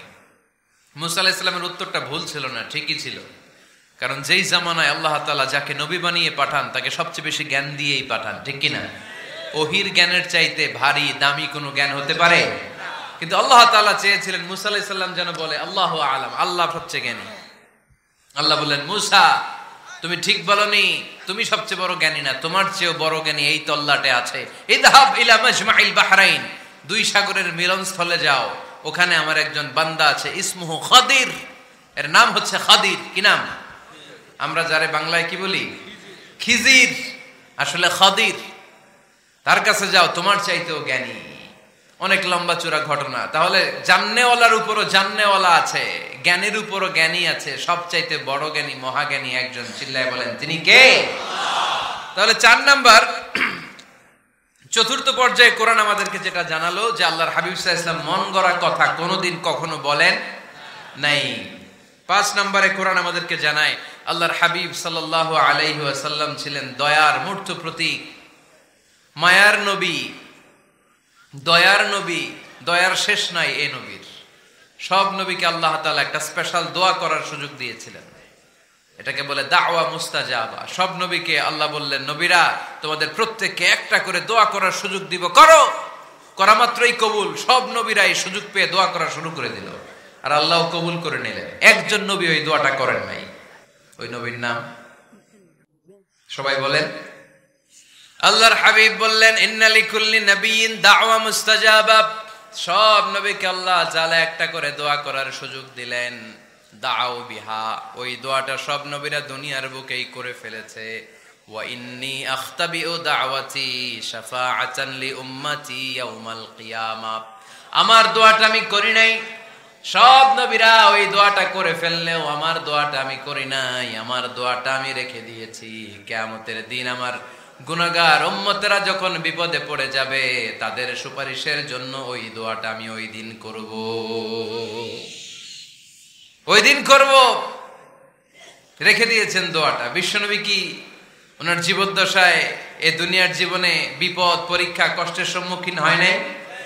দোয়া করলেই তো আল্লাহ কবুল করে নিতেন। না খেয়ে পেটে পাথর বেঁধেছেন। আমরা পাথর বাঁধছি কয়বার? কথা বলেন। নানার সামনে নাতিগুলো চিৎকার দিত। সাইয়েদনা হাসান হুসাইন রাদিয়াল্লাহু তাআলা আনহুমা চিৎকার করত, ক্ষুধার চোটে বেহুশ। এই দৃশ্য কি নানার সহ্য হয়? আল্লাহর হাবিব তখন যদি আল্লাহর কাছে দোয়া করতেন, আল্লাহ আপনি জান্নাত থেকে খাবারের ব্যবস্থা করে দেন, সাইয়েদনা জিবরাইল আলাইহিস সালামকে দিয়ে জান্নাত থেকে খাবারের বস্তা পাঠিয়ে দিত কে? উহুদের ময়দানে দান শহীদ হলো, দোয়া করলে দোয়াটা কবুল করতো কে? তায়েফের ছেলেরা পাথর মেরে মেরে বিষ্ণুনবীর দেহটাকে ঝাঁঝরা করে দিয়েছে। তখনও যদি বিষ্ণু ঈসা ইসলাম দোয়া করতেন, দোয়াটা কবুল করতো কে? দোয়াটাকে বিষ্ণুনবী করছিলেন? কথা বলেন। রেখে দিয়েছেন। কার জন্য? আমার জন্য রেখে দিয়েছেন, আপনার জন্য রেখে দিয়েছেন, আমাদের জন্য রেখে দিয়েছেন। চিল্লায় বলতে হবে ঠিক কিনা? খেয়ে না খেয়ে দিন প্রচারের কাজে নিজেকে দিয়েছ বিলিয়ে, তায়েফের কাফিরেরা চিনল না সে আলো, দুষ্ট ছেলেদের পিছু দিল লেলিয়ে। পাথরের আঘাতে ক্ষত বিক্ষত হয়ে সারা শরীর থেকে রক্ত ঝরে। হে রাসূল তোমাকে ভুলি আমি কেমন করে, হে রাসূল তোমাকে ভুলি আমি কেমন করে। চিল্লায় পড়েন আল্লাহু আকবার। এই নবী এমন নবী, রহমতের নবী, দয়ার নবী, মায়ার নবী। এই নবীর দয়ার কোনো শেষ নাই, মায়ার কোনো শেষ নাই। এজন্য এই নবীকে কোরআনের মধ্যে রব্বুল আলামিন রাহমাতাল লিল আলামিন বলে অভিহিত করেছে। সুবহানাল্লাহ পড়েন। ওয়ামা আরসালনাকা ইল্লা রাহমাতাল লিল আলামিন। I have sent you as a mercy for the entire universe. নবী হে, আমি আপনাকে গোটা বিশ্বের জন্য রহমত করে প্রেরণ করেছি। রাহমাতাল লিল আলামিন। আমাদের রব হচ্ছে রব্বিল আলামিন, আলহামদুলিল্লাহি রাব্বিল। আর আমাদের নবী হচ্ছে ওমা আরসালনাকা ইল্লা রাহমাতাল লিল আলামিন। আল্লাহ কোরআনে বলছে যে নবী আপনি হচ্ছেন রাহমাতাল লিল মুসলিমিন, মুসলমানদের জন্য রহমত। এটা বলছে। রাহমাতাল লিল মুত্তাকিন, নবী হে আপনি মুত্তাকিনদের জন্য রহমত। রাহমাতাল লিল মুসাল্লিন, নবী হে আপনি মুসল্লিদের জন্য রহমত। বলেছে কি বলছে? ওমা আরসালনাকা ইল্লা রাহমাতাল লিল আলামিন, নবী গোটা বিশ্বের জন্য আপনি রহমত। সুবহানাল্লাহ পড়েন। সবার জন্য বিশ্বনবী ছিলেন দিলদরিয়া, সবার জন্য, সবাইকে মানুষ হিসেবে কনসিডার করতেন। আল্লাহর হাবিব সাল্লাল্লাহু আলাইহি ওয়াসাল্লাম একবার একটা লাশ যেতে দেখলেন। লাশ দেখে আল্লাহ রাসূল সাল্লাল্লাহু আলাইহি ওয়াসাল্লাম দাঁড়িয়ে গেলেন। সাহাবারা বললেন, ইয়া রাসূলুল্লাহ ইন্নাহু ইয়াহুদি, এটা ইহুদির লাশ। কিসের লাশ? আপনি দাঁড়ালেন যে এটা তো ইহুদির লাশ। আল্লাহর হাবিব সাল্লাল্লাহু আলাইহি ওয়াসাল্লাম বললেন, আওয়ালাইসাত নাফসান, এটা কি মানুষ না? এটা হোক না ইহুদি, হোক না নাস্তিক, হোক না খ্রিস্টান, এটা তো মানুষ। আমি মানুষকে সম্মান করেছি, মানুষ দেখে দাঁড়িয়েছে। চিল্লায় পড়েন আল্লাহু আকবার। আপনাদের ধৈর্যচ্যুতি ঘটে গেছে, তাই না? শেষ করে দেই, এখনই শেষ করে দেই। শেষ করে দেব? আরো 2-1 মিনিট শুনবেন তো? দাঁড়াচ্ছেন কেন? গরম। আর 2-1 মিনিট বসেন, এখনই শেষ করে দিচ্ছি। আল্লাহর হাবিব সাল্লাল্লাহু আলাইহি সাল্লামকে আল্লাহ পাক বলেছেন খুলুকে আযীম, নবী হে verily you are on a very good standard of character, আপনি সুমহান চরিত্রের অধিকারী। আমার নবীর চরিত্র ফুলের চাইতেও পবিত্র, ঠিক কিনা? আমরা আমাদের এলাকার নেতাদের জন্য এটা বলি, তাই না? অমুক নেতার চরিত্র ফুলের মতো পবিত্র। আল্লাহর হাবিব সাল্লাল্লাহু আলাইহি ওয়াসাল্লামের চরিত্র ফুলের মতো পবিত্র না, ফুলের চাইতেও পবিত্র। চিল্লায় বলেন ঠিক কিনা? পা থেকে মাথা পর্যন্ত আল্লাহর হাবিব সাল্লাল্লাহু আলাইহি ওয়াসাল্লামের অনুপম চরিত্রের মধ্যে একটা কালো ফোঁটা দেওয়ার মতো, দাগ ফেলানোর মতো ক্ষমতা কারণ নাই। চিল্লায় বলেন ঠিক কিনা? এজন্য আল্লাহ বললেন, নবী আপনার মর্যাদা শুধু আমি বাড়িয়েছি। ওয়া রাফা'না লাকা যিকরাক, I have dignified your status, আপনার মর্যাদা শুধু আমি উপরের দিকে উঠিয়েছি, শুধু উঠিয়েছি, উঠাতে উঠাতে আমার আরশের দিকে নিয়ে গিয়েছি। আপনার মর্যাদা এত বেশি, দুলক ভুলক ছাপিয়ে, সাত আকাশ কাঁপিয়ে আপনার মর্যাদা আমি আকাশচুম্বী করেছি। চিল্লায় পড়েন আল্লাহু আকবার। সব তাফসীরে এসেছে ওয়া রাফা'না লাকা যিকরাক হাইসুমা যুকিরতু যুকিরতা মাই, নবী হে আপনার মর্যাদা আমি এত বাড়িয়েছি, যেখানেই আমার নাম ওখানেই সাথে সাথে আপনার নাম। পড়েন সুবহানাল্লাহ। কি মজার ব্যাপার, খেয়াল করে দেখেন, যেখানেই আল্লাহর নাম, আল্লাহর নামের পরে নবীর নাম আছে না নাই? এই যে আমরা লা ইলাহা ইল্লাল্লাহ মুহাম্মাদুর রাসূলুল্লাহ বলে যে কালিমা পড়ি, কালিমার প্রথম অংশে কার নাম? আল্লাহর নাম। দ্বিতীয় অংশে কার নাম? বিষ্ণু ঈসা ইসলামের নাম। আজানের শুরুতে আল্লাহর বরত্বের ঘোষণা, তারপরে আমার নবীর রিসালাতের ঘোষণা আছে না নাই? তারপরে নামাজের শুরুতে যে একামত দেয়, ওখানে নবীর নাম আছে না নাই? আল্লাহু আকবার, আল্লাহু আকবার, আশহাদু আন লা ইলাহা ইল্লাল্লাহ, আশহাদু আন্না মুহাম্মাদার রাসূলুল্লাহ। সুবহানাল্লাহ পড়ে। শুরুতে আল্লাহর বড়ত্ব, আল্লাহ যে এক অদ্বিতীয়, তিনি ছাড়া ইলাহা নাই, এটার ঘোষণা। এরপরে আমার নবীর ঘোষণা আছে না নাই? তারপরে যে তাশাহুদ পড়ি, ওখানে নবীর নাম আছে না নাই? 104টা আসমানি কিতাব, প্রতিটা আসমানি কিতাবে বিশ্ব নবীর আগমনের সুসংবাদ উল্লেখ করেছেন কে? এজন্য আল্লাহ বললেন রাফা'না লাকা যিকরাক, নবী হে আপনার মর্যাদা আমি দুলক ভুলক ছাপিয়ে, সাত আকাশ কাঁপিয়ে আরশ পর্যন্ত নিয়েছি। পড়েন সুবহানাল্লাহ। আবার আল্লাহ বললেন, নবী হে এমন মর্যাদা আমি আপনারে দেব আপনি কল্পনাও করতে পারবেন না। ওয়ালা সাউফা ইউতিকা রাব্বুকা ফাতারদা, এমন এমন নিয়ামত আমি আপনারে দান করব, নিয়ামতগুলো পেয়ে আপনি খুশি হয়ে যাবেন। সুবহানাল্লাহ পড়েন। বিশ্বনবীর পুরো জীবনটাকে নিয়ামত দিয়ে ধন্য করেছে কে? আল্লাহর হাবিব বললেন, রব্বুল আলামিন বলেছেন নিয়ামত দিয়ে আমার জীবনকে আপনি ধন্য করবেন। কি নিয়ামত দিবেন একটা বলেন? আল্লাহ বললেন ইন্না, পড়েন ইন্না আ'তাইনাকাল কাউসার ফাসাল্লি লিরাব্বিকা ওয়ানহার ইন্না শানিআকা হুয়াল আবতার। পড়েন সুবহানাল্লাহ। নবী হে আপনাকে কাউসার দিয়েছি, কাউসার। কোন নবীকে কাউসার দেই নাই।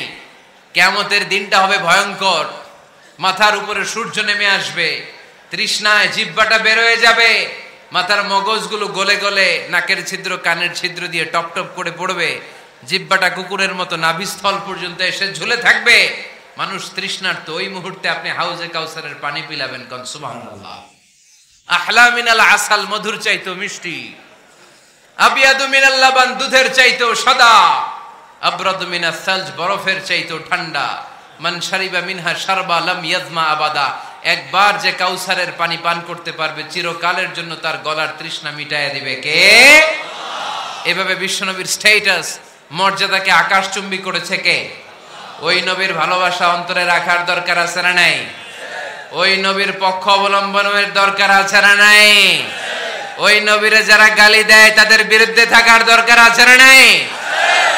ওই নবীরে গালি দিলে আপনাদের কলিজায় আগুন লাগে? নবীরে গালি দিলে মুমিনের কলিজায় আগুন ধরে? কার কার কলিজায় আগুন লাগে হাত তুলে আল্লাহরে দেখা।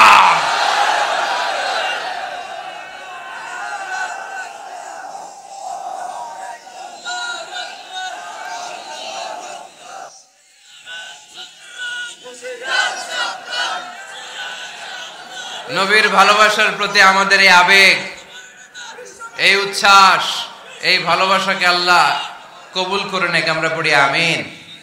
আরো জোরে পড়ি আমিন। আমার নবীকে আমরা প্রমোট করব, আমার নবীকে আমরা প্রমোট করব ফেসবুকে। বিশ্বনবীর জীবনীর ব্যাপারে চমৎকার চমৎকার যত নিউজ পাওয়া যায়, খবর পাওয়া যায়, ফেসবুকে আমরা শেয়ার দিয়ে দিব। রাজি আছে না নাই? বিশ্বনবীর জীবনী পড়ব, বায়োগ্রাফি। হাত তুলে দেখান তো বিশ্বনবীর জীবনীটা শুরু থেকে শেষ পর্যন্ত একবার পড়ছেন কে কে? দেখি লক্ষ্মীপুরে যারা পড়ছেন তারা হাত তুলবেন। আপনারা পড়ছেন? মাশাআল্লাহ, আল্লাহ কবুল করো। যারা পড়তে পারেন আল্লাহ তাদেরকে পড়ার তৌফিক দান করেন। এই যে বাইতুল মুকাররমে কিছুদিন আগে ইসলামী বইমেলা হয়ে গেছে, ইসলামী বইমেলা। এই বইমেলাগুলোতে চমৎকার চমৎকার সিরাত গ্রন্থ পাওয়া যায়, আল্লাহর হাবিব সাল্লাল্লাহু আলাইহি সাল্লামের জীবনী পাওয়া যায়। আমরা যেন বেশি বেশি আল্লাহর হাবিব সাল্লাল্লাহু আলাইহি সাল্লামের জীবনী পড়তে পারি, আল্লাহর রাসূল সাল্লাল্লাহু আলাইহি সাল্লামের সুন্নাহগুলো আমাদের জীবনে বাস্তবায়ন করতে পারি। আল্লাহ তুমি তৌফিক দান করো। আমরা যেন বিষ্ণু ঈসা ইসলামের শাফাআত পেয়ে ধন্য হতে পারি, তুমি তৌফিক দান করো। আল্লাহ তুমি আজকের এই মাহফিলটাকে কবুল আর মঞ্জুর করে নাও।